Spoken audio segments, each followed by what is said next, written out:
मैं देश के युवाओं से इतना ही निवेदन करना चाहूँगा कि इस वीडियो को ज़्यादा से ज़्यादा शेयर करें, लाइक करें, कमेंट्स करें। यज्ञ हम क्यों करते हैं और इससे हमारे जीवन में हमको लाभ क्या होता है। दूसरे, आज एक बहुत महत्वपूर्ण ऐतिहासिक दिन है, उसके बारे में भी चर्चा करनी आवश्यक है। आप सब लोग जो स्वाध्याय करते हैं उनको पता है, आज 6 मार्च पंडित लेखराम का बलिदान दिवस है। पंडित लेखराम एक ऐसे महापुरुष हुए हैं जिन्होंने 39 साल की आयु में धर्म के ऊपर अपना बलिदान दिया। और उनका मुख्य कार्य उस ज़माने में जब आज़ादी से पहले का समय था और पाकिस्तान भी हमारे देश का हिस्सा था, उस समय उनका जन्म पाकिस्तान में हुआ। झेलम ज़िले में सैदपुर गांव में श्री तारा सिंह जी और माता भाग भरी, उनकी माँ का नाम भाग भरी था, उनके परिवार में इस नवयुवक का जन्म हुआ। बचपन में उर्दू और फ़ारसी सीखी और उसके पश्चात 17 साल की आयु में ही पुलिस में भर्ती हो गया। लगभग 1875 से 1884 तक पंडित लेखराम पुलिस में रहा, किंतु इसी बीच में 1880 में उनका संपर्क महर्षि दयानंद सरस्वती से अजमेर में हो गया।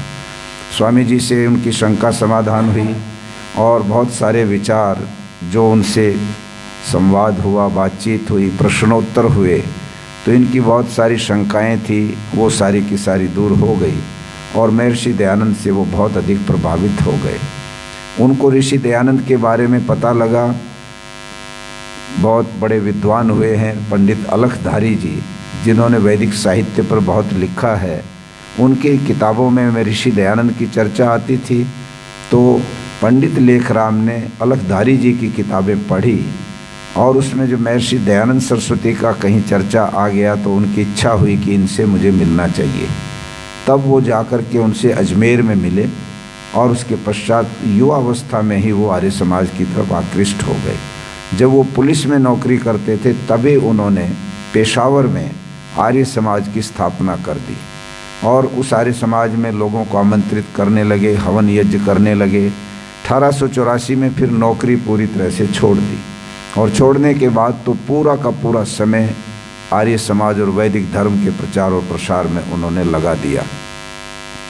पंडित लेखराम की मुख्य धारा उस समय में, क्योंकि देश आज़ाद था, आज़ादी का आंदोलन भी था, किंतु कुछ लोग एक अलग ही किस्म के कार्य में लगे रहते थे। विशेष रूप से जो इस्लाम मत को मानने वाले लोग थे, मुसलमान लोग थे, वो लोगों का धर्मांतरण करते थे और धर्मांतरण करके लोगों को अपने धर्म का सदस्य बना लेते थे, अपने धर्म को कबूल करवा लेते थे।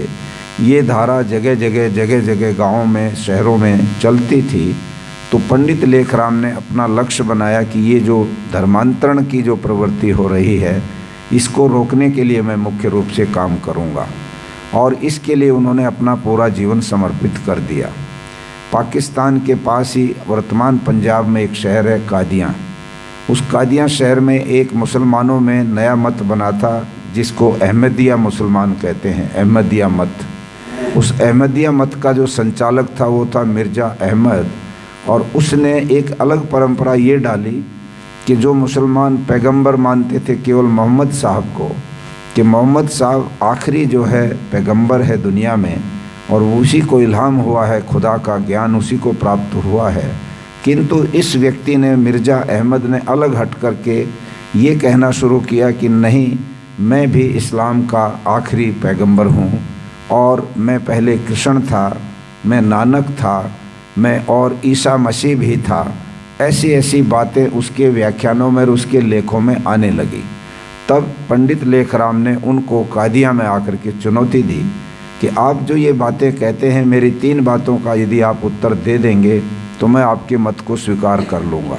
उन्होंने शास्त्रार्थ की चुनौती दे डाली और उन्होंने पहला प्रश्न ये किया कि यदि आप भगवान के अवतार अपने आप को मानते हो और आखिरी पैगंबर कहते हो और आप ये कहते हो कि मैं कृष्ण का भी अवतार हूँ, क्योंकि कृष्ण ने उसी समय कह दिया था कि मैं अब कलयुग में जाकर के भी फिर जन्म लूँगा और मैं जन्म ले चुका हूँ और जो लोग मेरे ऊपर ईमान ले आएंगे उनके साथ भगवान का भी सीधा संबंध हो जाएगा और जो तुम्हारी इच्छाएं हैं भगवान उन इच्छाओं की पूर्ति कर देगा।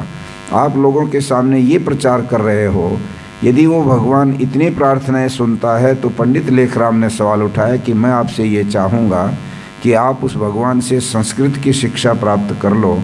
और आर्य समाज के दो बड़े विद्वान हैं जो शास्त्रार्थ करते हैं, एक पंडित देवदास शास्त्री और दूसरे पंडित श्याम जी कृष्ण वर्मा। श्याम जी कृष्ण वर्मा गुजरात के कच्छ प्रांत में पैदा हुए थे, जहाँ पर उनका मांडवी गांव था, और वो बाद में चले गए थे लंदन पढ़ने के लिए। महर्षि दयानंद ने उनको भेजा था। लंदन में उन्होंने इंडिया हाउस की स्थापना कराई, जो आज़ादी के आंदोलन का केंद्र बना हुआ था, जहाँ पर लाला हरदयाल, पृथ्वी सिंह आज़ाद, सोहन सिंह भकना, कामागाटा मारू, ये जितने नाम आप पढ़ते हैं, ये सारे के सारे लोग वहाँ इंडिया हाउस में इकट्ठे हुआ करते थे। और वहाँ पर श्याम जी कृष्ण वर्मा इनको एक तरह से प्रेरणा दिया करते थे, इनके प्रेरणा स्रोत थे। बाद में अंग्रेज़ों को जब मालूम पड़ा तो श्याम जी कृष्ण वर्मा लंदन से निकल करके पहले अमेरिका गए, और वहीं पर लाला हरदयाल जी को भी बुला लिया, जिन्होंने बाद में गदर पार्टी बनाई। और अमेरिका से श्याम जी कृष्ण वर्मा वापस जिनेवा आ गए, जहाँ यूएनओ का दफ्तर है, और जिनेवा में उनका अंतिम संस्कार हुआ। अभी वर्तमान समय में नरेंद्र मोदी जी, क्योंकि गुजरात प्रांत की धरती से उनका श्याम जी कृष्ण वर्मा का संबंध था, तो उनकी अस्थियों को जिनेवा से लेकर आए और मांडवी ग्राम में उनको आकर के एक जगह पर दबा दिया, जहाँ पर उनका स्मारक बना है। उनका जो अपना पैतृक घर था मांडवी में, उसमें एक स्मारक बनाया, और उसमें श्याम जी कृष्ण वर्मा की सारी स्मृतियाँ, जो उनके कार्य थे, वो वहाँ पर एक म्यूजियम के तौर पे बना करके रखा है। श्याम जी कृष्ण वर्मा महर्षि दयानंद के शिष्यों में सबसे अग्रणी थे। तो पंडित लेखराम ने अहमदिया जो मत के जो संस्थापक थे मिस्टर मिर्जा, उसको ये कहा कि यदि तुम्हारी परमात्मा इतनी सुनता है और तुम इतनी प्रार्थनाएं कहते हो कि वो मानता है, क्योंकि तुम तो कृष्ण के भी अवतार हो, तो तुम संस्कृत का ज्ञान प्राप्त करके आओ, और हमारे दो विद्वान हैं उनके साथ शास्त्रार्थ करके दिखाओ। यदि तुम उसमें शास्त्रार्थ करने में सफल हो गए संस्कृत में, तो मैं तुम्हारा मत मान लूँगा। दूसरी बात उन्होंने ये कही कि मुझे 20 वर्ष से जो है बवासीर का रोग है, और मैं दवाइयाँ लेता हूँ, उससे मुझे कोई लाभ नहीं होता, किंतु तुम ये कहते हो कि भगवान जो है, जो मेरी मैं बात रखता हूँ, उससे सारी मनोतियाँ पूरी करता है। तो 3 महीने मैं यहीं पर कादिया में रहूँगा, आप मेरे रोग को ठीक करवाओ। अगर तुम्हारी परमात्मा मानता, केवल तुम्हारी प्रार्थना में इतनी ताकत है, तो फिर मैं तुम्हारा मत मान लूँगा। और इसी तरह से और एक प्रश्न उनके सामने उन्होंने रखा, परंतु उसका कोई उत्तर उनके पास था नहीं, और उनको मुंह की खानी पड़ी। उन्होंने बहुत सारी छोटी छोटी किताबें भी लिखी, जिनका जवाब पंडित लेखराम ने किया। पंडित लेखराम का एक बहुत बड़ा संकल्प था और घोषणा थी। वो ये कहा करते थे कि हमारी तहरीर और तकरीर, ये दोनों की दोनों जीवित रहनी चाहिए। ये उर्दू के और फारसी के शब्द हैं, क्योंकि उस ज़माने में उर्दू और फारसी यहाँ पढ़ाई जाती थी, और पंडित जी भी इन्हीं भाषाओं के विद्वान थे। तो वो कहते थे तहरीर और तकरीर। तहरीर कहते हैं लेखनशाली को, हमारे लिखना, हमारी लेखनी चलती रहनी चाहिए गलत चीज़ों के खिलाफ। और तकरीर कहते हैं व्याख्यान को या शास्त्रार्थ को, कि हमारे भाषण और हमारे शास्त्रार्थ निरंतर चलते रहने चाहिए, ये बंद नहीं होने चाहिए। इस तरह से तहरीर और तकरीर का नारा पंडित लेखराम ने दिया। और जब उन्होंने देखा कि बहुत लोगों को ये लोग मुसलमान बना रहे हैं, तो जहाँ भी उनको मालूम पड़ता था वो वहीं पर जा कर के मुकाबले पर खड़े हो जाते थे। उनको एक बार पता लगा कि मुजफ्फरनगर के पास एक घासीपुरा गांव है, बाद में चल के वहाँ पर गुरुकुल भी बना। उस घासीपुरा के 3 चौधरी बड़े बड़े किसान थे, और जिनकी बड़ी मान्यता और प्रतिष्ठा थी।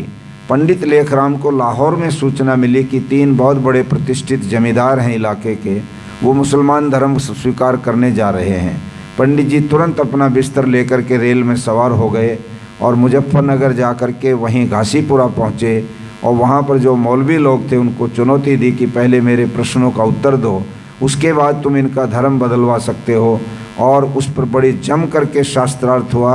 उनको उन्होंने निरुत्तर कर दिया, और वो तीनों के तीनों उस मुकाबले पर बच गए। उन्होंने सिंध के अंदर एक सूर्यमल नाम के बहुत बड़े अमीर आदमी थे, उनके नौजवान लड़के सारे के सारे मुसलमान बनने के लिए तैयार हो गए। पंडित जी को सूचना मिली, वो फ़ौरन वहाँ पर सिंध में पहुँचे। हैदराबाद सिंध जो पाकिस्तान में पड़ता है, और वहाँ जा कर के उन्होंने सूर्यमल से जब कहा तो बोले मैं क्या कर सकता हूँ, बच्चे नौजवान हैं और वो हमारी बात सुनते नहीं हैं, आपकी भी बात वो संभवतः नहीं सुनेंगे। पंडित जी ने प्रयास किया कि वो बात करें किंतु वो नहीं माने। आखिर उन्होंने वहीं पर चौराहे पर ही शास्त्रार्थ की चुनौती देकर और मौलवियों को ललकारा कि यदि तुम्हारे अंदर दम है तो मेरी बातों का तुम उत्तर दो, उसके पश्चात तुम्हारा अधिकार होगा कि तुम इनका धर्म परिवर्तन करवाओ। और उन्होंने जम करके वहाँ पर सवालों की झड़ी लगा दी। वो सारे मौलवी के सारे मुँह लटक गए और वो कोई बातों का जवाब नहीं दे पाए। तो सूर्यमल बहुत प्रतिष्ठित परिवार था, अमीर आदमी था, उसके पूरे परिवार को मुसलमान होने से उन्होंने बचा दिया। सहारनपुर ज़िले का गंगोह कस्बा है, उस गंगोह कस्बा की आर्य समाज जो बनी 1885 में, वो पंडित लेखराम की प्रेरणा से बनी। और जिस समय वो बन गई तो वहाँ के जो आर्य समाजी लोग थे उनमें एक रहतुमल नाम का व्यक्ति भी था। उन आर्य समाजियों ने वहाँ पर शुद्धि का कार्यक्रम शुरू कर दिया। तो और शुद्धि करके वो हिंदू नहीं कहते थे, बल्कि वो कहते थे हम इनको आर्य बना रहे हैं, वैदिक धर्मी बना रहे हैं। जब ये बात कही तो पूरे के पूरे गंगोह में हड़कंप मच गया आर्य समाज के खिलाफ कि ये तो इन लोगों को नास्तिक बना रहे हैं। आर्य बनने का मतलब तो नास्तिक है, ये तो भगवान को मानते नहीं, ये तो किसी देवी देवता को मानते नहीं है। ऐसे लोगों में हमारे बच्चे जाएंगे तो उससे क्या फ़ायदा है। इस नाते से इनको रोकना चाहिए। और रहतुमल के पिताजी ने उनका सामाजिक बहिष्कार कर दिया। रहतुमल जो थे वो भी सदस्य थे। उनके पिता ने कहा अब तो आर्य समाज मत जाना आगे से, नहीं तो बिरादरी हमको अपनी बिरादरी से बाहर निकाल देगी। तब रहतुमल ने कहा कि मुझे घर छोड़ना पड़े तो छोड़ दूंगा, किंतु मैं आर्य समाज नहीं छोड़ूंगा, क्योंकि पंडित लेखराम ने जो विचार हमको दिए हैं वो विचार ही हमारे लिए सबसे उपयोगी हैं। और वो अड़ गया। और आर्य समाज गंगोह की आज भी बहुत बड़ी प्रतिष्ठा है, बड़ी लंबी चौड़ी आर्य समाज है। लाखों रुपए की इनकम उस आर्य समाज की महीने की होती है। काफ़ी दुकानें, 78 दुकानें उस आर्य समाज में बनी हैं। इस तरीके से पंडित लेखराम ने जहाँ भी इस तरह की चीज़ें पता लगी वहीं पर वो पहुँचे। और उनके जीवन का जो अंतिम पड़ाव जिसको कहना चाहिए वो ये था कि वो मुस्तफ़ाबाद नाम का एक शहर था जो पाकिस्तान में है, गांव था।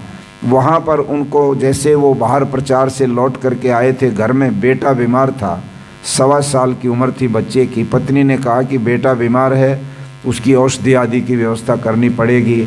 और क्योंकि गांव से दूर डॉक्टर है, यहाँ आसपास डॉक्टर है नहीं, उसकी व्यवस्था के लिए कुछ ना कुछ उपाय करो। उसने कहा मुझे अभी तार मिला है कि मुस्तफ़ाबाद में कुछ लोग धर्म छोड़ करके दूसरे धर्म में जा रहे हैं।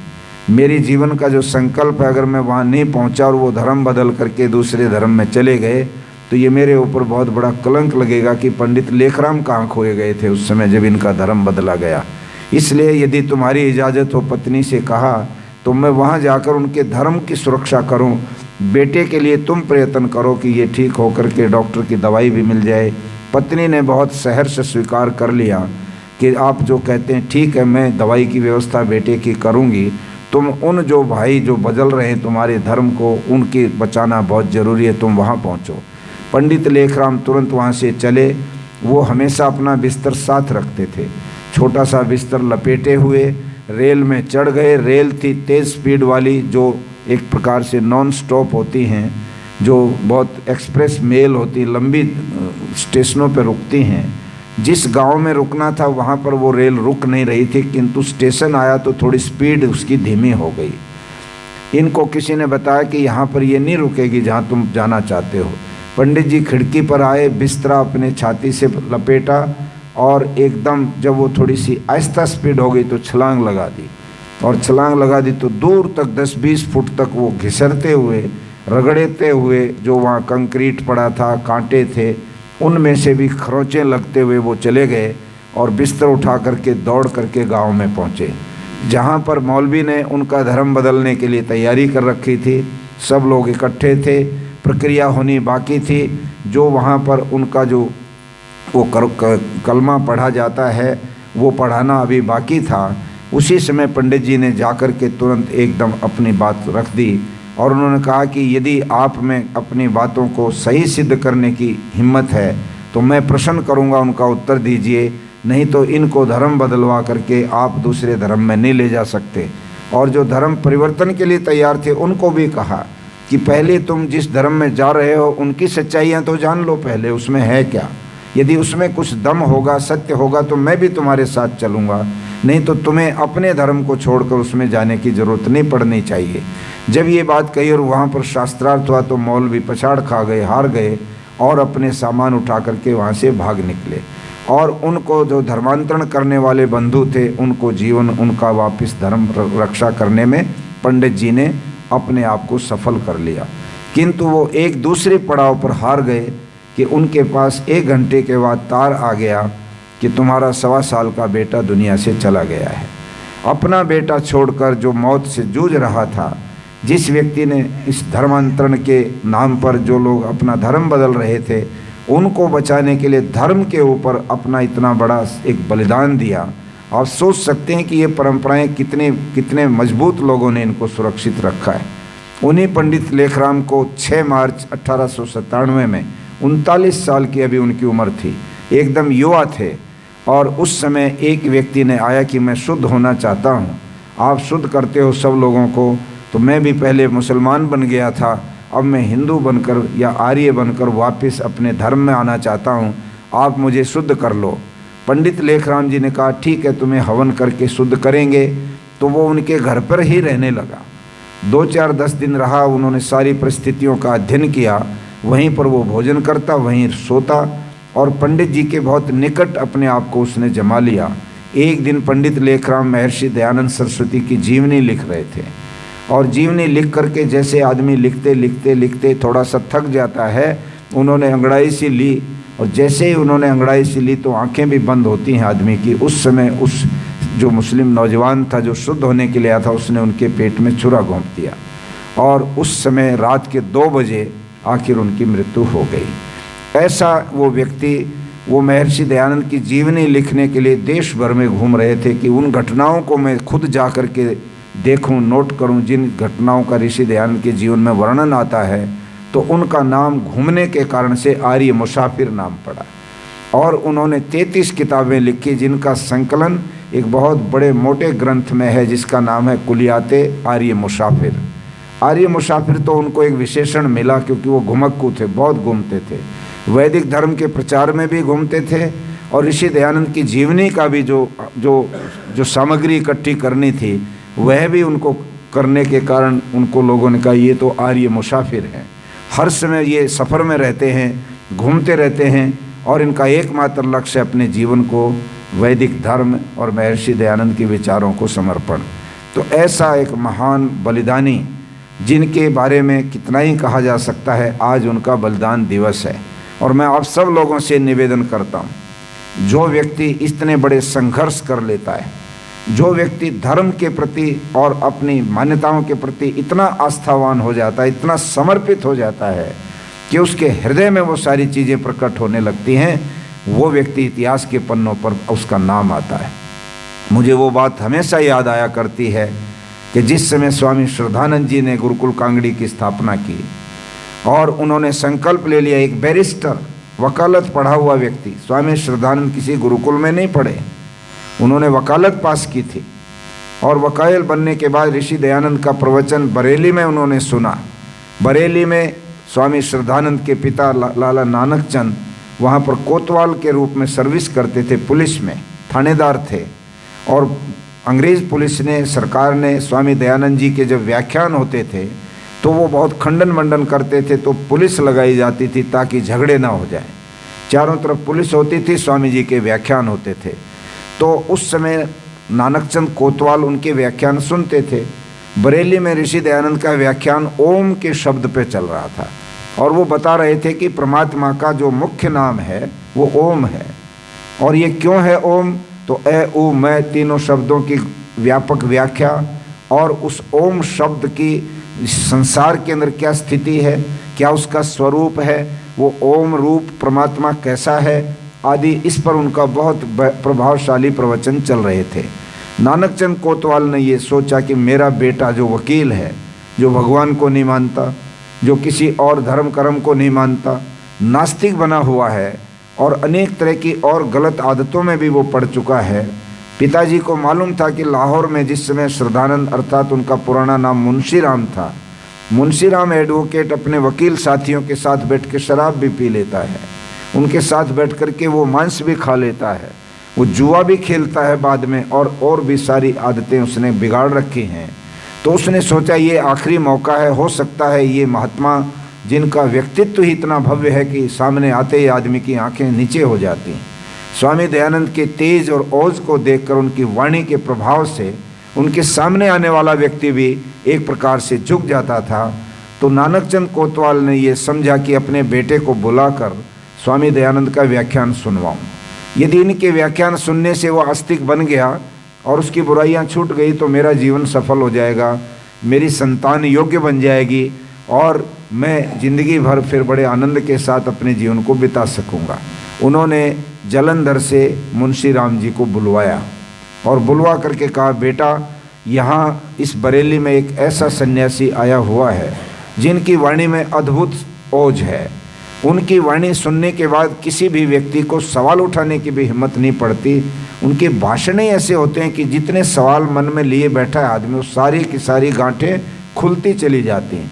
उन प्रश्नों के उत्तर उनके भाषण में अपने आप आ जाते हैं। वो बोलते ऐसे ढंग से हैं। मेरी इच्छा है कि तुम भी उनका भाषण सुनो। मुंशीराम वकील था और उसने कहा कि स्वामी जी सन्यासी जी हैं। ये सन्यासी जी तो लाल कपड़े, गेरुए कपड़े पहन के कुछ संस्कृत के श्लोक बोलना जानते हैं, इससे फालतू इनको कुछ नहीं आता जाता होता। मैं तो बैरिस्टर हूँ, मैंने कानून पढ़ा है, अंग्रेज़ का कानून पढ़ा है, जो लंदन से राज्य करता है अंग्रेज़, हमारे देश के ऊपर भी करता है, उसकी इतनी बड़ी बड़ी किताबें और आधुनिक सारा मैंने साहित्य पढ़ा हुआ है। उनके भाषण से मुझे क्या मिलने वाला है। पिताजी ने कहा कि जो भी हो तुम मेरे कहने से उनके भाषण सुन लो। और जब पिता ने ज़्यादा आग्रह किया तो पिता की बात बेटे ने मान ली और उनकी मान करके स्वामी दयानंद जी के व्याख्यान सुनने वो चला गया। पहले दिन लगभग 1.5-2 घंटा जब स्वामी जी धुआंधार जैसे मींह बरसता है ऐसे बोलते चले गए। उनकी आवाज़ बड़ी दबंग होती थी। व्यक्तित्व भी 6 फुट 7 इंच का उनका लंबा डील डोल का शरीर था और बड़े ही भव्य व्यक्तित्व के वो धनी थे और वाणी में बड़ा ओज था और तर्क बड़े अकाट्य होते थे। तो वो बोलते चले गए। तो श्रद्धानंद जो थे मुंशीराम, वो अत्यंत प्रभावित हुए कि वक्ता तो बहुत धुरंधर है, ऐसा वक्ता कभी देखा नहीं और निश्चित रूप से श्रोता के मन को पकड़ लेता है। किंतु तो तर्क थे, अभी बहुत बाकी थे दिमाग में सवाल। तो उसने सोचा कल फिर सुनेंगे, उसके बाद निर्णय लेंगे कि करना क्या है। पहले दिन सुने तो नफरत नहीं हुई, घृणा नहीं हुई, उबाऊ नहीं आए कि कोई फ़ायदा नहीं आने का, ऐसा विचार नहीं, बल्कि आने की इच्छा पैदा हो गई। अगले दिन फिर चले गए और पूरा व्याख्यान अगले दिन भी सुना। और तीसरे दिन जाने के बाद जब स्वामी दयानंद जी व्याख्यान के बाद जाते थे तो उनकी बग्गी लगती थी। बग्गी में बिठा के उनको ले जाते थे जहाँ उनको ठहराया जाता था। स्वामी दयानंद जी या तो किसी बड़े हवेली में ठहरते थे जो उस नगर का बहुत बड़ा नगर श्रेष्ठी होता था, या वो किसी बड़े रईस के या किसी जागीरदार के घर ठहरते थे, या किसी कोई बहुत बड़े अधिकारी के घर में ठहरते थे। उसका एक कारण था। स्वामी दयानंद जी इस बात को मानते थे कि साधारण आदमी के यहाँ ठहरने से बाकी जितने बड़े बड़े लोग हैं वो प्रभावित नहीं होते।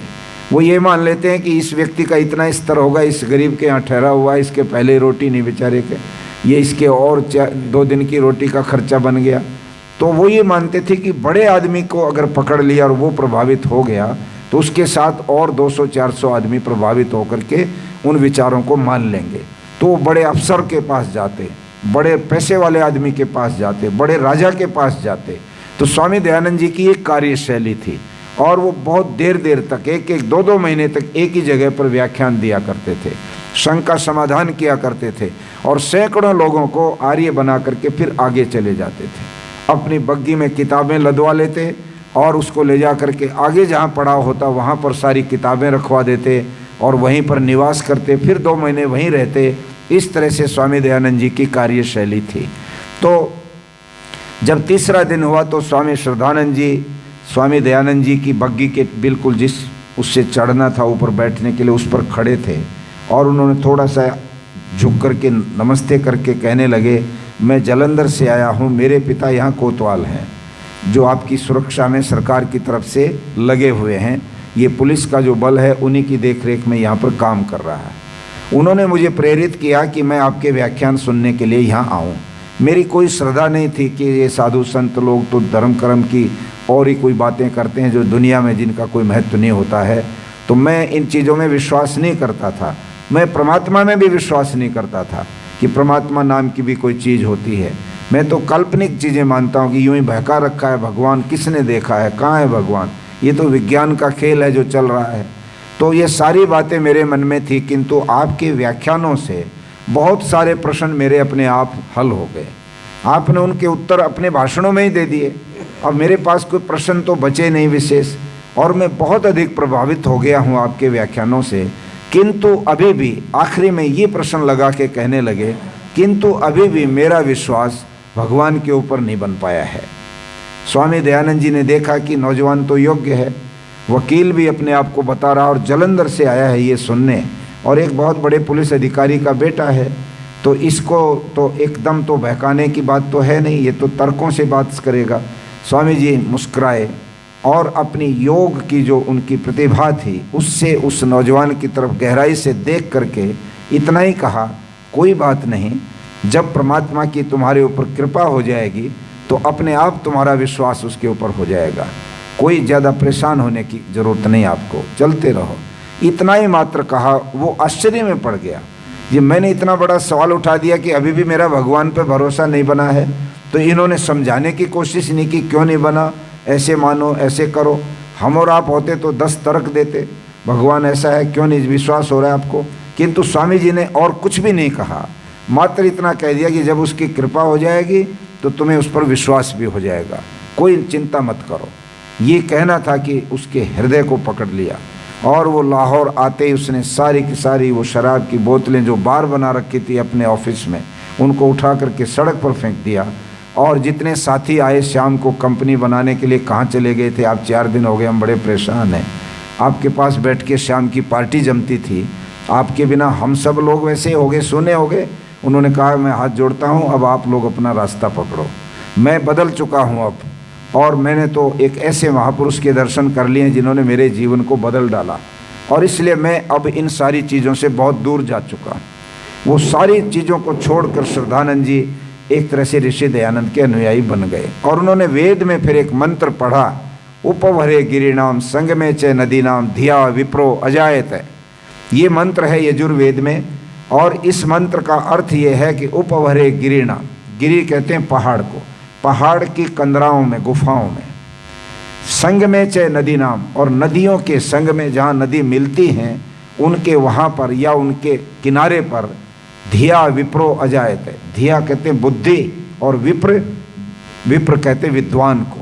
विद्वान पैदा होते हैं, ब्राह्मण पैदा होते हैं जहाँ पर नदी का किनारा होता है, जहाँ पर पहाड़ की कंदरा होती है, वहाँ पर बुद्धि भी पैदा होती है, और वहाँ विद्वान ब्राह्मण भी पैदा बनते हैं, विप्र बनते हैं, जिनको द्विज कहते हैं, दूसरा जन्म जिनका हो जाता है। जब ये बात पढ़ी तो उन्होंने कहा कि मुझे ऐसी ही संस्था बनानी है, और उन्होंने निश्चय कर लिया कि ये जगह ढूंढूंगा। उन्होंने वकालत कम से कम करनी शुरू कर दी। वकालत में बहुत पैसा कमा लिया था। जलंधर में 4 एकड़ में उनकी बहुत बड़ी बेशकीमती कोठी थी। मॉडल टाउन का इलाका आज बड़ी पोस्ट कॉलोनी है जलंधर की, मैं जाता रहता हूँ जलंधर, अभी भी 6 दिन पहले जलंधर से मैं लौटा इधर, तो वो उस इलाके में, जबकि वो गांव के रहने वाले थे। स्वामी श्रद्धानंद का जन्म स्थान तलवन गांव है। तलवन में भी 1973 में मुझे याद है जब ज्ञानी जैल सिंह पंजाब के मुख्यमंत्री थे, तब वहाँ पर हम लोगों ने, स्वामी इंद्रवेश जी उस समय आर्य प्रतिनिधि सभा पंजाब के प्रधान बने थे, और उनकी देखरेख में तलवन में स्वामी श्रद्धानंद जी की 50वीं बलिदान जयंती मनाई गई थी। तो ज्ञानी जैल सिंह मुख्यमंत्री के तौर पर वहाँ आए, तब उनकी जो हवेली थी वो भी हम देखने गए। छोटी ईंटों की हवेली जो बनी थी, तो उनकी पैतृक प्रॉपर्टी तो गांव में थी, किंतु अपनी वकालत से उन्होंने शहर में बहुत संपत्ति बना दी थी। फिर वो उससे ऊपर उठकर इस विचार पर आ गए कि मुझे ऋषि दयानंद की विचारधारा को बढ़ाना है, तो एक संस्था ऐसी बनानी है जिस संस्था में इस तरह का कार्य हो। तब गए वो हरिद्वार के पास, तो बिजनौर के मुंशी अमन सिंह नाम के एक बहुत बड़े किसान थे, जिन्होंने 1200 बीघा ज़मीन स्वामी श्रद्धानंद जी को दान दी कि ये ज़मीन मैं आपको देता हूँ, यहाँ गुरुकुल बनाओ। वो ज़मीन इस जगह थी कि सामने सारे के सारे जो चंडी मंदिर के पहाड़ हैं, शिवालिक के पहाड़ कह लो, हिमालय के पहाड़, और उनके ठीक सामने गंगा बहती है, और गंगा के 4 धाराएं, छोटी धाराएं पार करके फिर वो ज़मीन थी बीच में, वो ज़मीन उनको दी कि यहाँ बनाओ। और वो पूरे इलाके में वहाँ पर जंगली सूअर, हाथी, शेर, ये जानवर भी खूब घूमते थे। उस जगह को चुन करके उन्होंने गुरुकुल बनाना शुरू किया। प्रारंभ में वहाँ झोंपड़ी डाल दी और लोगों से कहा कि मैंने वेद में जो व्याख्या की है, ऋषि दयानंद ने जिस गुरुकुल परंपरा को कहा है, मैंने वो गुरुकुल बनाने का निश्चय कर लिया है। और वो जगह भी मुझे मिल गई, ज़मीन दे दी एक दानी ने, और वहाँ पर झोंपड़ी भी बन गई। अब मुझे बच्चे चाहिए जिनको मैं वहाँ पढ़ाऊँगा। लोगों ने कहा कि जगह ऐसी है, वहाँ बच्चे भेज करके हम क्या करेंगे, वहाँ तो जंगली जानवर उसको भोजन बना लेंगे, वहाँ बच्चों की सुरक्षा कैसे होगी, झोंपड़ी में कैसे बच्चे रह पाएंगे, वहाँ कोई दीवार नहीं है, जंगली जानवर रात को आ गए और बच्चों को मार के चले गए या उठा ले गए तो क्या होगा। किसी ने विश्वास नहीं किया। तब स्वामी श्रद्धानंद ने अपने दोनों बेटों को, 2 ही बेटे थे और 2 बेटियां थी, 2 बेटियों में से बड़ा था हरिश्चंद्र और छोटा था इंद्र। हरिश्चंद्र तो बाद में पता नहीं कहाँ चला गया था, कहते हैं लोग, ये काल्पनिक लेख भी छपे कि वो जर्मनी चला गया था, जहाँ हिटलर के रूप में हरिश्चंद्र प्रकट हुआ। और बहुत सारी बातें लेखों में, आर्य समाज की पत्रिकाओं में आती थी, पहले मैं पढ़ता रहता था, किंतु वो तो बाद में नहीं मालूम कहाँ गए।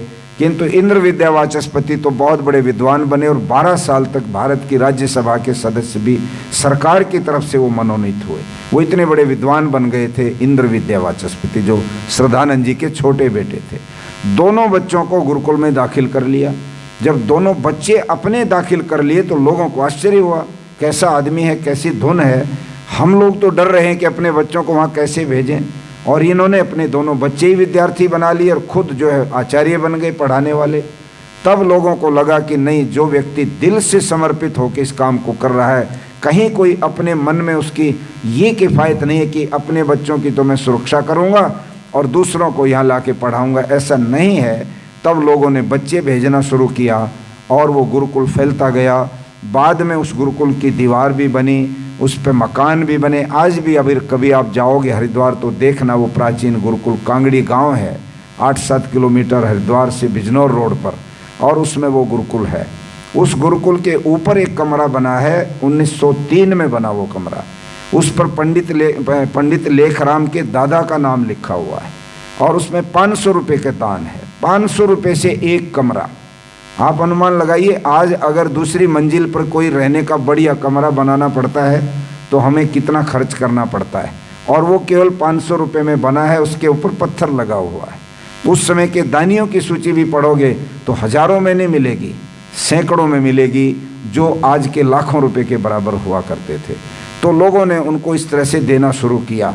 किंतु जो घटना मैं बताना चाहता हूँ वो ये है कि जिस समय वेदारंभ संस्कार हुआ 1904 या 5 में, हर साल जब गुरुकुल में नया सेशन आता था, जैसे अभी हमारे स्कूलों में नया सत्र आएगा, अप्रैल से नए दाखिले शुरू हो जाएंगे, गुरुकुलों में भी इस तरह से चैत्र प्रतिपदा पर हर साल नए दाखिले होते थे, जिसको वेदारंभ संस्कार कहते हैं।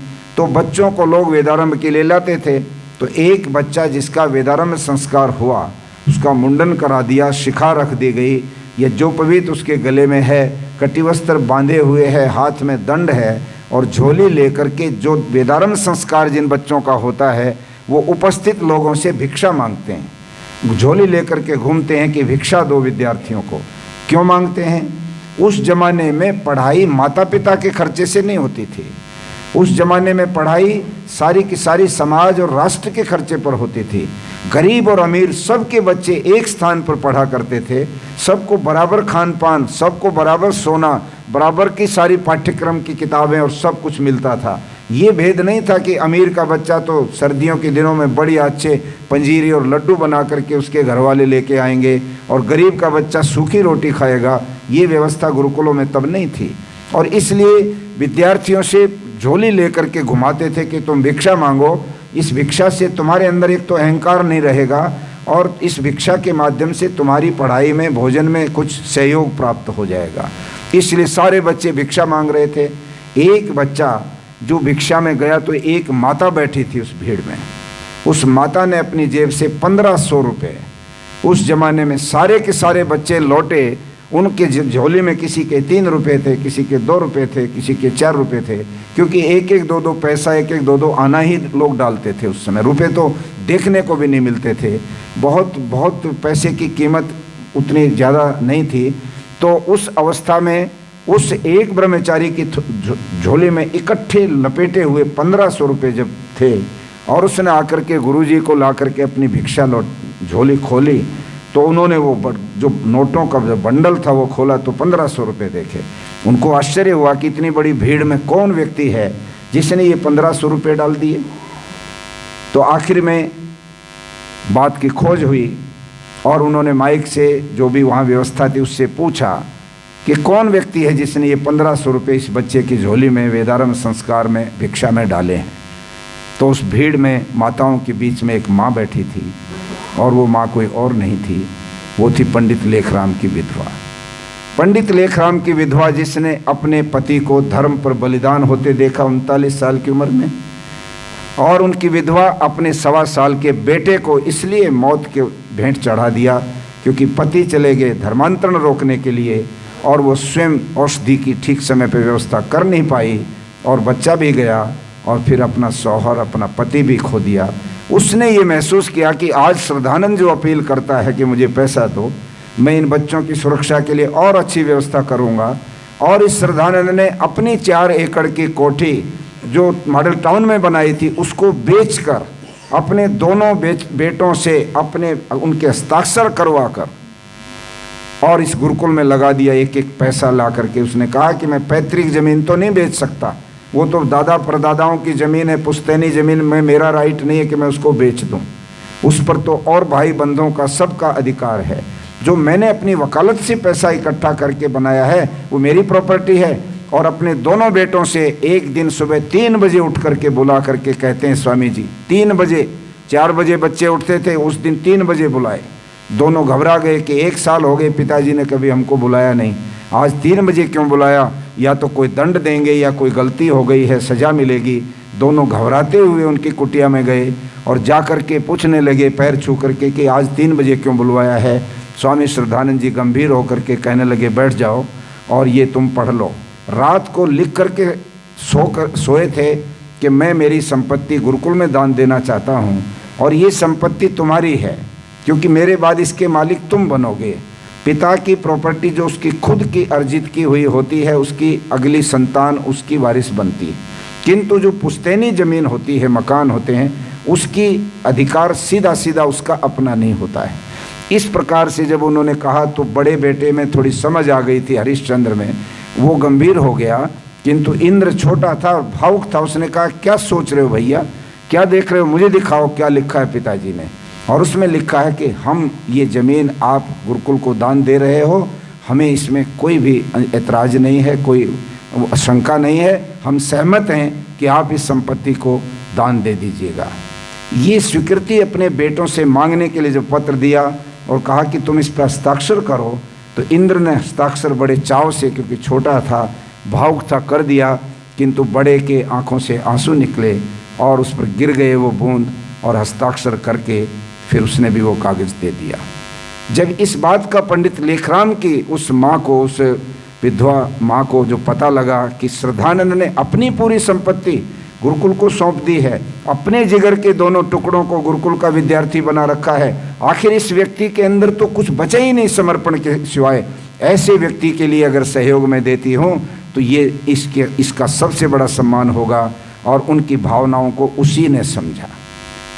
इसलिए आओ आज पंडित लेखराम के जीवन से प्रेरणा लेकर, जिन्होंने 39 साल की उम्र में इतना बड़ा बलिदान दिया, धर्म के लिए बलिदान दिया, निस्संदेह ऐसी निष्ठा, ऐसा विश्वास धर्म के ऊपर कि हमारा भी हो तो दुनिया में कोई भी ऐसी ताकत नहीं है कि हमारे विचारों को ख़त्म कर सके।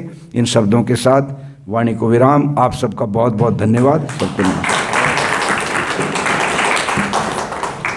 मैं देश के युवाओं से इतना ही निवेदन करना चाहूँगा कि इस वीडियो को ज़्यादा से ज़्यादा शेयर करें, लाइक करें, कमेंट्स करें। और आपका इस वीडियो को शेयर करना इसलिए भी ज़रूरी हो जाता है ताकि दिव्य नरेंद्र और उसकी पूरी टीम जो असली प्रसिद्धि के हकदार है उनको वो प्रसिद्धि मिल सके। हमारा मात्र इतना ही उद्देश्य था कि जिन साथियों ने मेहनत की है, जिन साथियों ने पुरुषार्थ किया है उनको उनका हक मिल सके।